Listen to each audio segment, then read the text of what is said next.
अस्सलाम वालेकुम viewers, Vedas menu में आपको वेलकम कहती हूँ। वीवर्स, आज आपके साथ यूनिक पुलाव की रेसिपी शेयर कर रही हूँ। इससे पहले आपने शायद ही बनाई हो। 1 किलो चावल, 1 किलो मटन है जो दुम्बे का है। गोश्त को कोयलों पर स्मोकी किया है, नरम नहीं किया, हमने इसको साफ नहीं किया, बस सिर्फ हमने इसको कलर किया है। अब मैंने एक कुकर लिया है, इसको मैं कुकर में ही बना रही हूँ अपनी आसानी के लिए भी, और क्योंकि अपने गोश्त को भी गलाना है तो इसलिए एक ही दफ़ा सारा कर रहे हैं। आसान है, आप देख लें। अपने कुकर में 1 कप ऑयल डाला है, उसमें मैंने 2 मीडियम साइज़ के प्याज डाले और प्याज का कलर मैंने डार्क ब्राउन किया है। और इसमें मैंने साथ ही 2 चम्मच लहसुन अदरक का पेस्ट डाल दिया है। या आप लोगों को बता दूं कि इसका जो कलर मैंने डार्क ब्राउन किया है, ये इसलिए डार्क ब्राउन है कि जिस वक्त हम इस पुलाव को तैयार करेंगे तो ये पुलाव जो है थोड़ा डार्क कलर में अच्छा लगता है।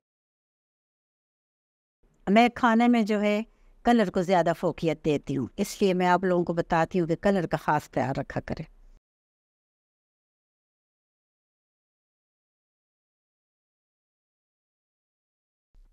अब मैंने नमक 1.5 चम्मच डाल दिए, आप अपने हिसाब से नमक डाल दें। टमाटर मेरे सॉफ्ट हो चुके हैं, अब मैंने इसमें ज़ीरा डाल दिया है।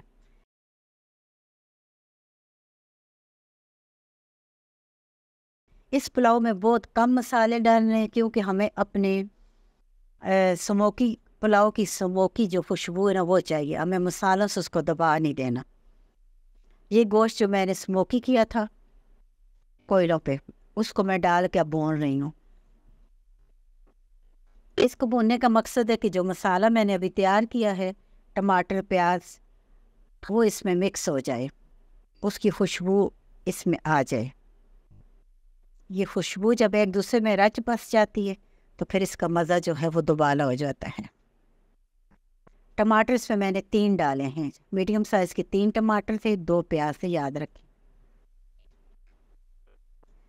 1 किलो चावल है, 1 किलो गोश्त है। 1 किलो चावल तकरीबन 4 कप है, मैंने इनमें डाल दिया 6 कप पानी।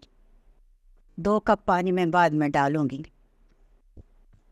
अभी हमें यखनी को तैयार करना है।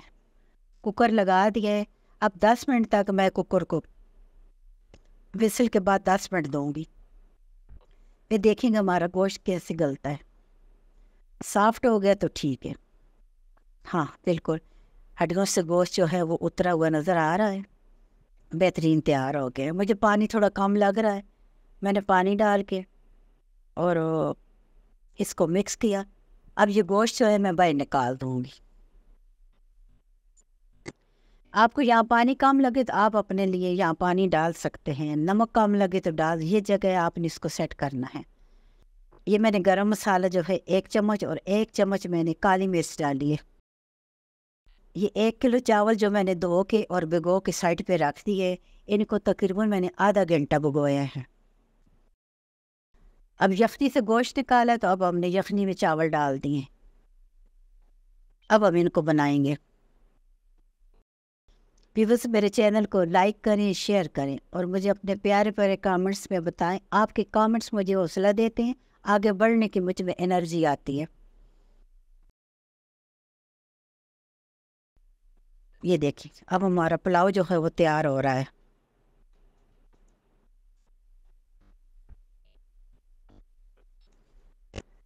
जो गोश्त मैंने निकाला था बॉईल करके यखनी से, अब उसको मैं इसके ऊपर रखूँगी। आपको नज़र आ रहा है कि पानी मैंने सारा खुश्क नहीं होने दिया, अभी इसमें पानी है और इसी में मैंने गोश्त को ऊपर रख दिया है। इसकी जो स्मोकी खुशबू है ना, ये आप लोगों के दिल को ना खुश कर देगी। अब इसको मैं कुकर लगा दूंगी और ये इसी यखनी में, इसी स्टीम में हमारे चावल जो हैं वो गल भी जाएंगे और उनको दम भी हो जाएगा। इसकी फ्लेम मैंने स्लो कर दी है, फ्लेम इतनी स्लो की है कि दम से ज़रा सी ऊंची छोड़ी है। 5 मिनट मैंने इसको कुकर लगाया। अब कुकर खोल के देखते हैं कि हमारा पुलाव कैसा है और उसकी क्या पोजीशन है। चेक करते हैं आपके सामने। मुझे तो बहुत ज़बरदस्त खुशबू आ रही है और चावल भी बहुत खिला हुआ है, आइडियल कलर आया है। इस कलर के लिए हमने अपने प्याज को ब्राउन, डार्क ब्राउन किया है। ये देखिए, ये ना वाइट है और ना ये डार्क है, ये दोनों के दरमियान में गोल्डन सा कलर है। कैमरे में थोड़ा सा फ़र्क नज़र आ रहा है लेकिन कलर बहुत खूबसूरत है। व्यूअर्स, मेरे चैनल को लाइक करें, शेयर करें और अपने प्यारे प्यारे कमेंट्स में मुझे बताएं कि आपसे ये कैसा बना है या मैंने जो बनाया आपको पसंद आया है। मुझे उम्मीद है कि आपको पसंद आएगा। मेरे वो व्यूअर्स जिनके बच्चों ने 9-10 के पेपर दिए हैं, उन्होंने शानदार कामयाबी हासिल की है, उन सबको मेरी तरफ से बहुत बहुत मुबारक। हमेशा अल्लाह ताला आप लोगों को कामयाबियाँ दे। ये डिश आउट हो गया, ज़बरदस्त तैयार हुआ है। वहीदा's मेन्यू में अल्लाह हाफ़िज़। इंशाअल्लाह फिर मिलेंगे एक नई रेसिपी के साथ। जहाँ रहो खुश रहो, इसी तरह अपने बच्चों की खुशियों का जश्न मनाते रहो। अल्लाह हाफ़िज़।